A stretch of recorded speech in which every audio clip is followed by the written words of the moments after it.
tomorrow on Bleacher Report throughout the entire Bleacher Report empire. You can catch the 420 Roundtable, in which Matt Barnes chats with Al Harrington, Kenyon Martin, and Cuttino Mobley about cannabis usage in the National Basketball Association. How are you, I'm Matt? well. How about yourself? How much does the NBA want you to talk about this I'm stuff, do you think? not sure. I think Adam Silver is very with it, so to speak. And, he obviously says there's rules and regulations right now, but he's open for conversation down the road. So I think the fact that he's willing to even listen is a big step. Well, what would do you want no rules and regulations about this? In the NBA? Is that what I you're think saying? obviously you always want to have rules and regulations. I just think that with more education behind cannabis, they'll understand the benefits. I think everyone's stuck in the old stigma and stereotypes of back in the day that it's, a gateway drug and it's bad for this and it's bad for that. But, knowing what it did for me throughout my career, even throughout my college career and high school career, I'm glad that there's medical research backing that up now because I know what it did for me personally. What did it do for you personally? It relaxed me. It was something that allowed me to sleep easier.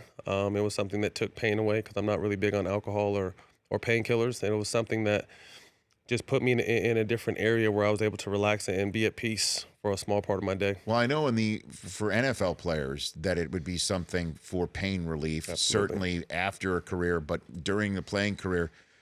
But we all know that even Howie Long, Pro Football Hall of Famer, has come on this show and called every snap in the NFL a car crash. I mean, how physical is the NBA to the point where you need marijuana as pain management? The NBA is physical from the standpoint of, we don't have pads on, so that ground is unforgiving. That court is going to win every single time you hit it.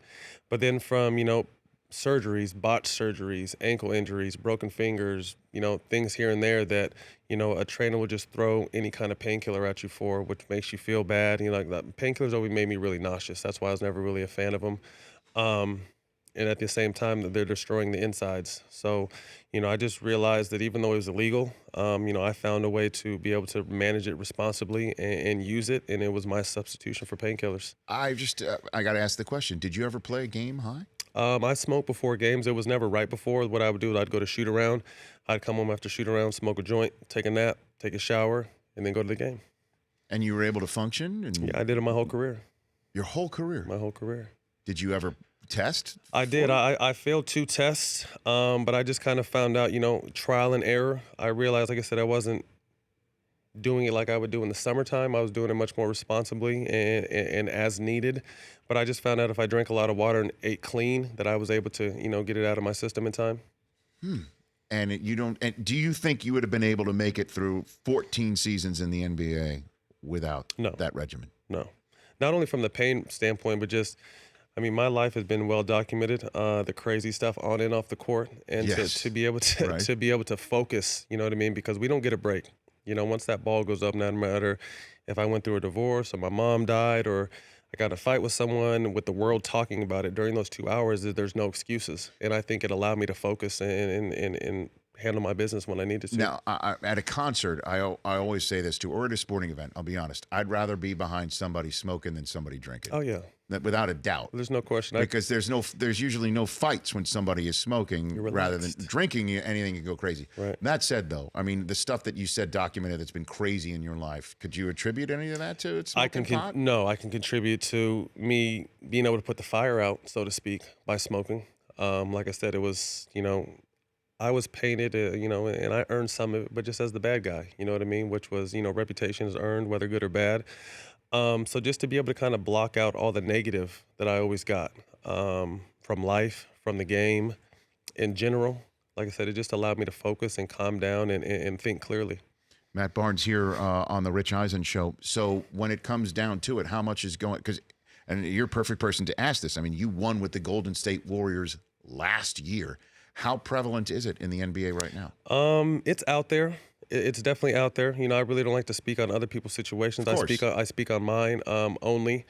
But it was definitely something during the season, before, after games, practices. It was something I did regularly. Okay. And how close do you think it could be to come in the NBA the way that you think it should be? I think it's obviously going to be a process. I think CBD creams and oils will probably make their way into the NBA and professional sports shortly because, all the tests have been ran and they've been cleared. So I think that's the next step. and then continuing to have an open conversation with obviously Mr. Silver and commissioners across other professional outlets. I think it's only a matter of time. I'd say 2 or 3 years probably. How hard is it to get popped under the current rules? Oh, NBA, you're most likely going to get popped. You know what I mean? Like I said, I played. I was a veteran. I was able to understand what my body needed and how long it took to get out. Sure. But these 4 random drug tests, hypothetically, if I was in season right now, I can get drug tested tomorrow morning and it would be random, so you wouldn't know. Now, we had Maverick Carter on here at the outset of the NBA season, and he was on here promoting Uninterrupted, having an Al Harrington feature. Mm-hmm. And Al has made this his business. I mean, this is his business. Yeah. See, Al was someone we played with in Golden State, and funny enough, he was one of the guys at the time that didn't smoke on that We Believe team back in the day, and that team was a handful, so to speak. But Al was one of the guys that didn't do it. You know what I mean? And Al started smoking, oddly enough, after he had 2 botched knee surgeries, and he had caught an infection in his knee, and the painkillers weren't working. So he started smoking and found instant relief in that. And then his grandmother, which his company is called Viola, she was taking a whole mess of pills, and obviously her being older, she was on the old additive that, it's bad and, all the negative aspects. But, Al got her to try some CBD stuff and it took her pain away. And, that's just one of several stories that I've heard where people have, opened their eyes to it and educated themselves and become fans of it. So those who are going to be seeking out the Bleacher Report 420 Roundtable, what should they expect to see? Just open and real. Are you hosting it? No, I'm an executive producer on the on the project, but I'm not actually hosting it. We have a host, but I think they sat down with NFL guys, NBA guys. Is it Snoop? Is it Snoop the host? Snoop's not involved. I think I'm going to get Snoop involved at some point. Okay, because I mean, he's hosting the Joker's Wild right now. Him and his team help with some of the merchandise stuff that's coming out behind the whole situation. But I just think open and real dialogue, and for people to understand that, it's something that could be beneficial, used the right way. I think a lot of people fear it because, we're sending the wrong message to children, which I agree. I have kids myself.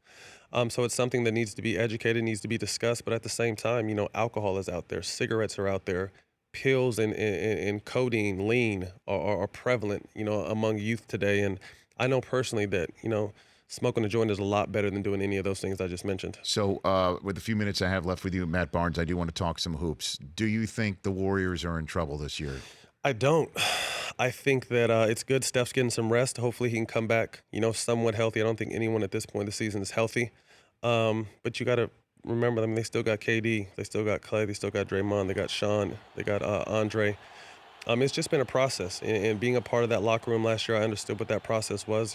They know that they're playing till June every single season. So, what happens during the regular season is kind of whatever. You want to continue to build your chemistry, stay healthy, and get ready for this time of the season right now. Well, what they also have, though, is a viable threat. I mean, Harden goes 2 for 18 last night, and by 20. The Rockets still won by 20. The Rockets are scared. I talked to Chris Paul this morning. I'm happy for him. Trevor Reeves is a good friend of mine. Oh, yeah. But the Rockets are scary. What'd you say? What was may I eavesdrop on your conversation? Yeah, I'm just happy for Chris. And I told him to stop playing with those guys out there like that, stop toying with them boys. But, just happy for Chris, someone longtime teammate with the Clippers. And I really just see him out there smiling and happy and getting to play off the ball a little bit and being someone that can spot up and shoot and attack on the catch. And, that's something that he's always wanted to do. So I'm really happy. But Houston is a scary team. There's no clear-cut anybody coming out of the West because, although Golden State is defending champs, Houston looks amazing. Okay. If you were in charge of the Clippers, what move would you make? I'd get Kawhi Leonard.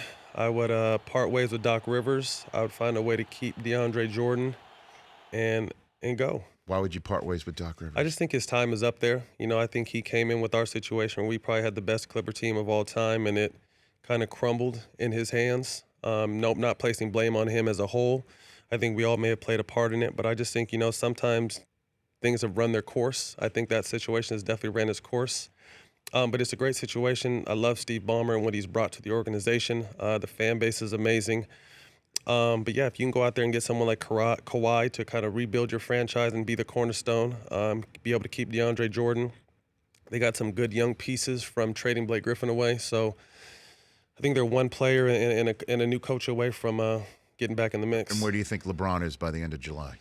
I would love to see him come to the Lakers. I grew up a Laker fan, so I'd love to see him come to L.A. I think it'd be amazing in Philly.